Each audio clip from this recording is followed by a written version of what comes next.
Today we're going to talk about lawn watering. Now, it is New Year's Day. It's after dark. I got 4 or so inches that came down today. I don't know how much of it is left. I know some melted. And so my lawn is well watered right now. My trees are well watered. Everything's taken care of.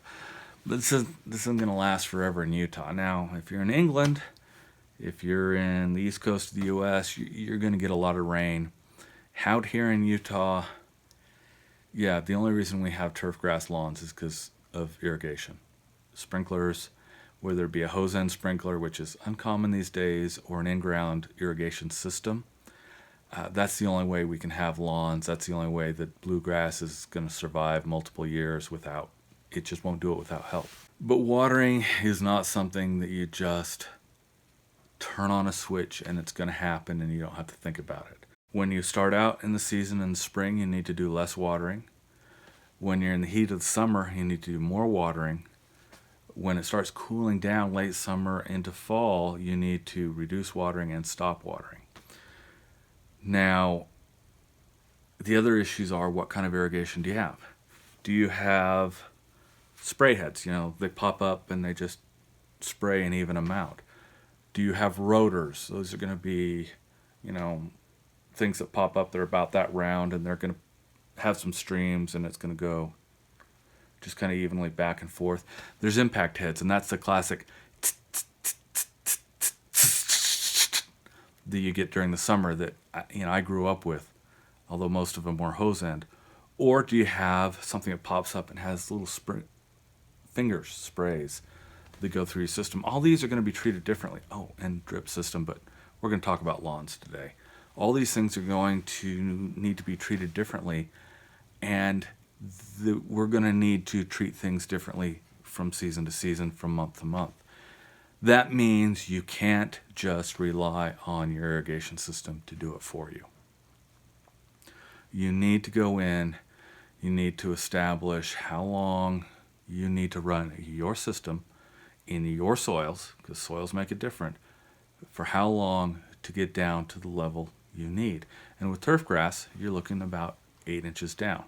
If you've got trees in that grass, you may need to go a little bit deeper, because tree roots top 18 inches of the soil, even though a lot of them are higher than that. 8 versus 18 inches is a big difference. The frequency that you water with has an effect. My first year here at this place, when I was getting my sprinklers ready for the spring, they were watering 5 days a week. You don't need to run your sprinklers that often. If you are establishing new turf, whether it be sod or by seed, you can water that frequently, and it's probably good. An established lawn, you're creating problems for yourself. You're going to create an uneven lawn. You're going to create an optimal condition for diseases. You're not going to get deep roots. So if your sprinkler system skips one day, breaks down, you're done. It's going to toast up, and it's going to take you 2 to 4 weeks to get things green again. Whereas, if you miss one day and you're watering 3 times a week, or even you skip one week when you're watering once every 7 days, the lawn's actually very forgiving, because it'll pull water from deeper down. But every 5 days, you're not going to get that benefit. You're going to get weak grass that grows quickly, has weak roots, and it's not even going to look that good. You need to water deep enough, and then water as infrequently as you can get. Now, I would love to be able to get you a set formula, but again, time of year, it's going to vary. Do you have clay or sand? It's going to vary. Do you have runoff from your neighbors? Well, that's going to cause you a problem too. These are all things, and you have to be able to evaluate them. The first thing you really need to do is figure out, no matter what system you have, how quickly you get water laid down. The best thing to do with that is just go out and get some cottage cheese cartons or tuna cans or anything in between to help you measure the water. And you run your system, see how much water you get in there each can for 5 minutes. And if you have those in various places of the lawn, you'll notice not all of them are going to be the same depth. Hopefully I can show you a little bit more about this summer. But again, I got snow out there. I can't do it right now. And then once you know that, then you can say, to get X amount of inches of water, then I need to set my equipment this way. Now, when I talk about water needing to go down 8 inches for the turf grass, that doesn't mean that you need 8 inches of water. You're more likely going to need 1.5 to 2 inches of water.